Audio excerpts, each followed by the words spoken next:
Hey guys, how are you doing? Luke here from Deadweight Design. Today I'm going to be taking you through my 5 favourite Procreate brushes and their free alternatives. So now we're on the iPad, I'm going to go into the brush settings and we're going to look at the first sketching brush that I want to show you, and that is Scotty Russell's digital ink brush set for Procreate. Now this is under his Perspective Collective shop. You can get these for around $19. I use them for all my base sketches. I really would recommend them. They're not too graphite-y, and when I say that I mean they don't leave a lot of mess on either side of the line, whereas some sketching pencils in the brush packs you can get, they do have that, and I think it distracts. I like these because they leave nice clean sketch lines, usually for my base sketch work before I ink over it digitally. So the free counterpart to this brush for sketching is the Procreate pencil. Comes standard with the application, and it's actually a really good brush, especially as a free alternative. It does block in a little bit darker than the Scotty Russell pencil brush. As you can see, it does leave a little bit of that graphite texture I was talking about earlier on either side of the line, but overall I would say it's a solid option, and you can easily reduce the opacity to create those base lines if you're only doing it as a base sketch. For the monoline pen options, we're going back to Scotty's illustration brush set, and we're going for the monoline series. Each monoline brush comes with a small, medium, large, variant, etc., and basically it allows you to choose one and not have to worry about increasing the size yourself to the side.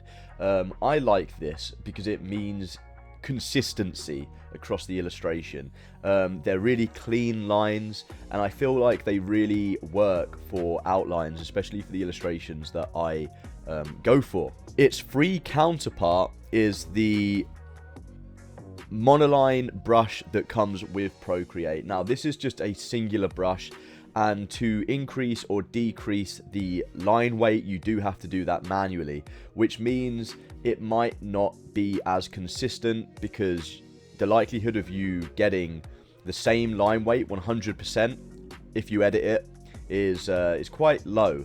But either way, it's a really good brush and it does breed clean lines.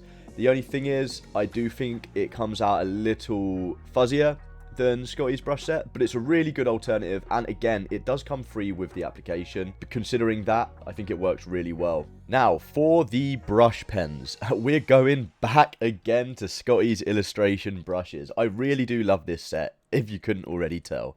But he does a series of clean brushes and rough brushes, but we're going to go for the clean brushes here. It's what I use the most, and these have a really nice tapering effect. Again, you can vary the weight of this manually, but they generally have a consistency across depending on whether you choose large, small, medium, for example. But they do create a nice taper, they create a nice point, and the edges do come across really clean, very much like the monoline brush that you find in this set too. Now, the free alternative is the Studio Pen. Now, this does come with Procreate, and again, it is free with the application.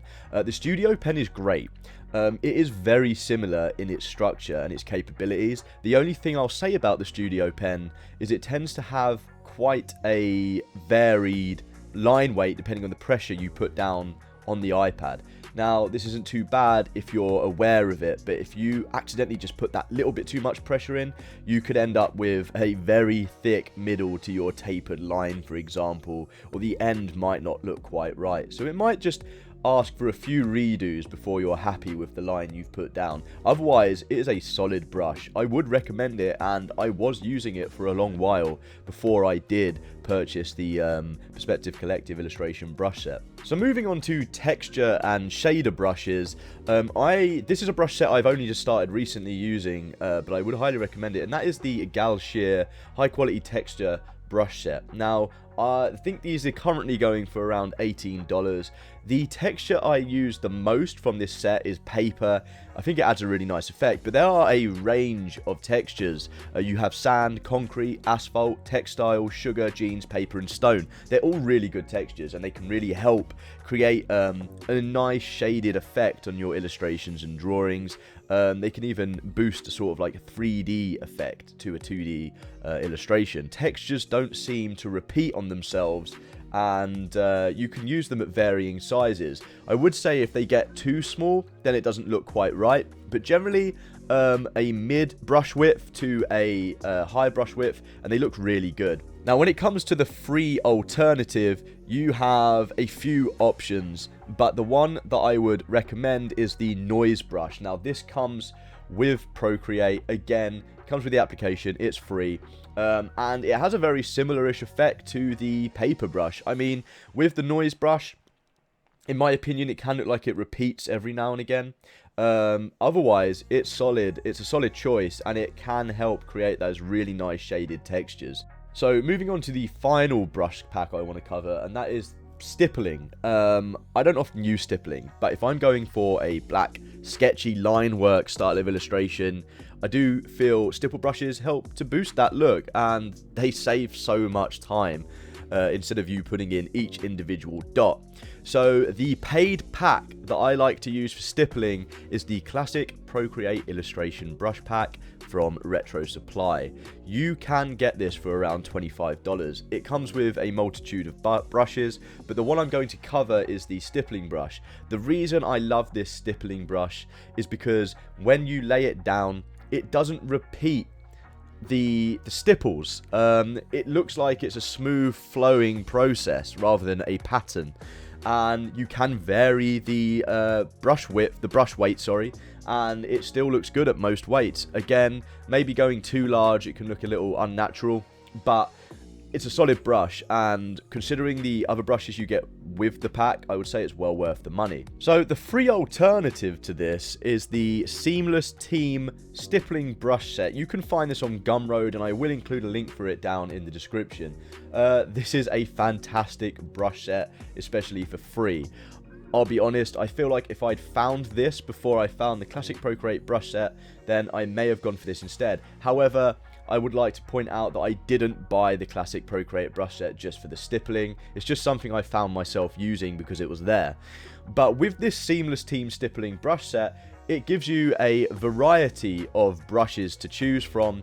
And the one I liked that you can see I'm using here, it doesn't even create like a pattern-based effect like some other stippling brushes do. It feels very natural to use, and it's certainly something I would recommend you picking up if you're on a budget. And even if you're not, this is better than a lot of the paid stippling brushes out there, in my personal opinion. Check it out, links in the description, and you know, let me know what you think of it in the comments. That's about it from me today. I really do hope you found the video useful. Be sure to comment below what your favorite Procreate brush is. Guys, until next time, take care.